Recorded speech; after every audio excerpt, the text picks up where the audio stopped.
नमस्कार दोस्तों, आज की कहानी है नियम तो एक जैसे होने चाहिए माँ। आज सुबह से ही संध्या रसोई घर में घुसी हुई है। तरह तरह के पकवान बना रही है क्योंकि नंद रानी अपने परिवार संग बड़े दिन की छुट्टियां मनाने आ रही है। सासू माँ मीना जी काम की अधिकता देख मदद तो नहीं कर रही थी, पर बीच बीच में हड़बड़ा रही थी कि जल्दी करो संध्या, 1 घंटे बाद अमीता आ जाएगी। हाँ माँ जी, बस हो गया, अब थोड़े ही काम निपटाने हैं, बस वह खत्म करके तैयार हो जाऊंगी। जल्दी जल्दी काम निपटा संध्या बैठी ही थी कि बाहर से गाड़ी की आवाज आती है, तो समझ गई कि नंद रानी आ गई है। उसके स्वागत के लिए वह सासू माँ संग घर के बाहर तक गई। औपचारिकता निभाने के बाद खाना खिलाने का सिलसिला शुरू हुआ। आज तो संध्या के पति और ससुर अपनी दुकान से समय निकालकर घर पर ही खाना खाने आए हुए थे। संध्या के दोनों बच्चे अपनी बुआ के बच्चों संग खेल रहे थे। घर में बच्चों की चहलकदमी से रौनक बनी हुई थी। खाना पीना खत्म होने के बाद संध्या के ससुर जी और पति देव दुकान पर चले गए। दामाद जी कमरे में आराम करने चले गए और माँ बेटी बैठक में बैठकर इधर उधर की बातें करने लगी। संध्या का भी मन हुआ कि वह भी नंद संग बैठकर 2-4 बात कर ले, पर सास को शायद अच्छा ना लगे।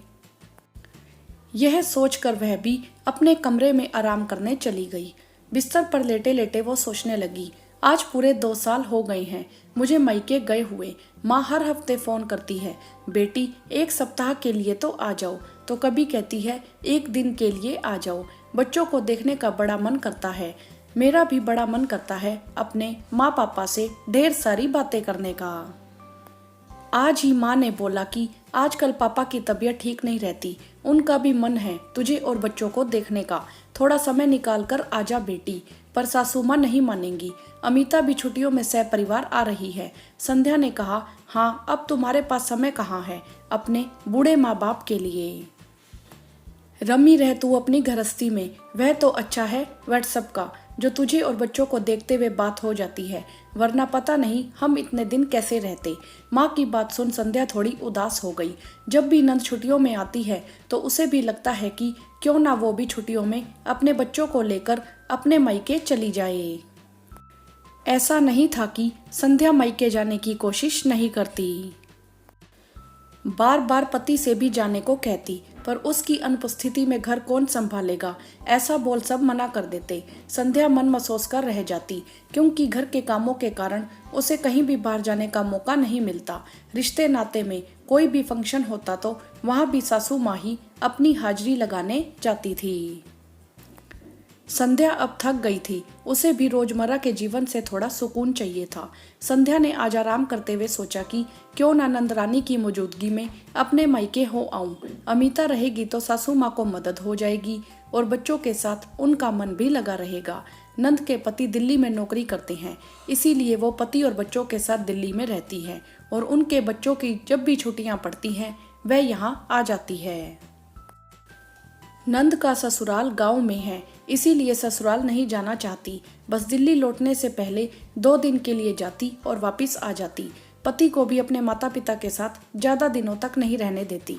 मैं जब भी छुट्टियों में मायके जाने की चर्चा करूंगी तो कहने लगेंगे, अमीता बच्चे और दामाद जी के साथ आ रही है, तुम नहीं रहोगी तो उसे अच्छा नहीं लगेगा, दामाद जी क्या सोचेंगे।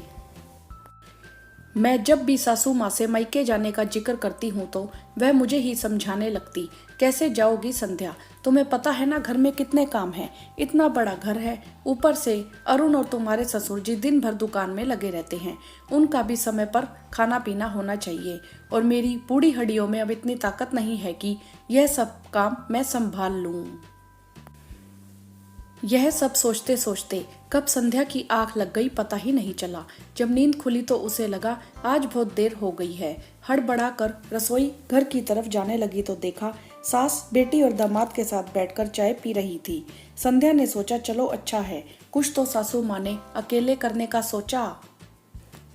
रात के खाने की तैयारी में जुटी संध्या ने सोचा क्यों ना आज रात सबके सामने खाने के टेबल पर अपने मायके जाने की बात करूं, देखती हूँ माँ जी क्या बोलती हैं। रात में जब सब खाने के लिए बैठे तो संध्या ने मीना जी से कहा, माँ जी मम्मी का फोन आया था, पापा की तबीयत ठीक नहीं है, इसीलिए मुझे बुलाया है। जब तक अमीता यहाँ पर है तब तक मैं उनसे मिल आऊं।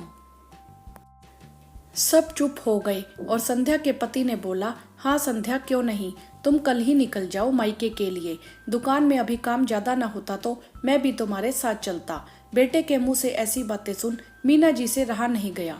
मीना जी बोली, संध्या वहां जाकर क्या करेगी? उसका भाई है ना, वह दिखा आएगा डॉक्टर को। इसमें इसका क्या काम है? कैसी बातें कर रही हो? वह पिछले 2 साल से छुट्टियों में भी अपने मायके नहीं गई है। अब जब उसके पापा की तबीयत खराब है तब भी तुम उसे मायके जाने के लिए मना कर रही हो माँ।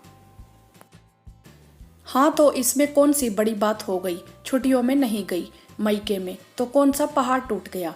छुट्टियों में मायके जाना जरूरी है क्या? मीना जी की बात सुनकर सब उन्हें आश्चर्य से देख रहे थे। बेटे ने कहा, हाँ माँ, जितना जरूरी अमिता का छुट्टियों में मायके आना है उतना ही जरूरी संध्या का भी अपने मायके जाना है। नियम तो सबके लिए एक जैसे होने चाहिए ना माँ।